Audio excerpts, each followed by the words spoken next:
आज मी एक अशी कविता लिहिण्याचा प्रयत्न केलाय की या कवितेत नमूद केलेली प्रत्येक गोष्ट प्रत्येक पुरुष आपल्या बायकोसाठी करत असतो. चला तर मग पाहूया ही कविता.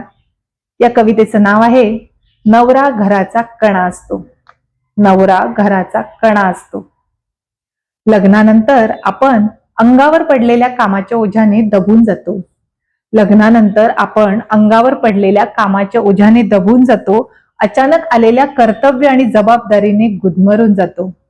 तेव्हा तो अचानक हात पकडतो आणि म्हणतो, मी आहे ना. तेव्हा तो अचानक हात पकडतो आणि म्हणतो, मी आहे ना. तेव्हाच आपण त्याचे होऊन जातो. तेव्हाच आपण त्याचे होऊन जातो. नवरा खरंच घराचा कणा असतो.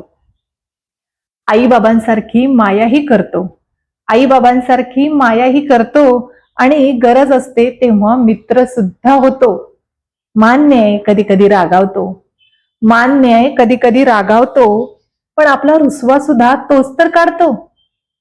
कितीही अबोला धरला तरी शेवटी मायेनं जवळ तोच येतो. कितीही अबोला धरला तरी मायेनं जवळ तोच येतो. त्यामुळे नवरा खरंच घराचा कणा असतो. संकट येतं तेव्हा खंबीरपणे उभा राहतो.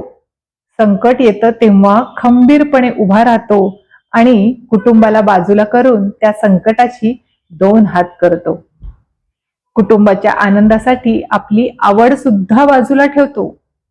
कुटुंबाच्या आनंदासाठी आपली आवड सुद्धा बाजूला ठेवतो आणि तू म्हणशील तसं असं म्हणत नेहमीच बायकोला साथ देतो. त्यामुळे नवरा खरंच घराचा कणा असतो. मुलांसाठी आदर्श तर बायकोचा हिरो बनतो. मुलांसाठी आदर्श तर बायकोचा हिरो बनतो. नाही पेलले तरी गाडा ओढणारा वीर योद्धाच असतो. नाही पेलले तरी गाडा ओढणारा वीर योद्धाच असतो. हजारो चिंता डोक्यात असल्या तरी कुटुंबासमोर नेहमी हसतच राहतो. हजारो चिंता डोक्यात असल्या तरी कुटुंबासमोर नेहमी हसतच राहतो. कधी शब्दांनी तर कधी नजरेने समजून घेतो. कधी शब्दांनी तर कधी नजरेने समजून घेतो. त्यामुळे नवरा खरंच घराचा कणा असतो. काळजी का करतेस, मी आहे ना, असं म्हणत नेहमीच बायकोला साथ देतो. काळजी का करतेस, मी आहे ना, असं म्हणत नेहमीच बायकोला साथ देतो.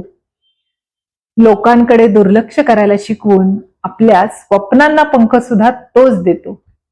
लोकांकडे दुर्लक्ष करायला शिकवून आपल्या स्वप्नांना पंख सुद्धा तोच देतो. त्यामुळं गुलाबाचं फुल देणारा फक्त फेब्रुवारीत उगवतो. त्यामुळं गुलाबाचं फुल देणारा फक्त फेब्रुवारीत उगवतो आणि रोजचा भाजीपाला आणून देणारा मात्र आयुष्यभर साथ देतो. त्यामुळं नवरा खरंच घराचा कणा असतो. कितीही त्याला गृहीत धरले तरी तो आपल्यासाठीच जगत असतो. कितीही त्याला गृहीत धरले तरी तो आपल्यासाठीच जगत असतो. फक्त प्रेमाच्या 2 शब्दाने तो आपल्यावर भाळत राहतो. फक्त प्रेमाच्या 2 शब्दाने तो आपल्यावर भाळत राहतो. सगळं काही कमावून आपल्या बायकोच्या हातात देऊन सगळं तुझंच आहे म्हणतो. सगळं काही कमावून आपल्या बायकोच्या हातात देऊन सगळं तुझंच आहे म्हणतो आणि त्यामुळं आपण जीवन झकास जगतो. आणि त्याच्याशिवाय हा सारा शृंगार सुद्धा भकास वाटतो. आणि त्याच्याशिवाय हा सारा शृंगार सुद्धा भकास वाटतो.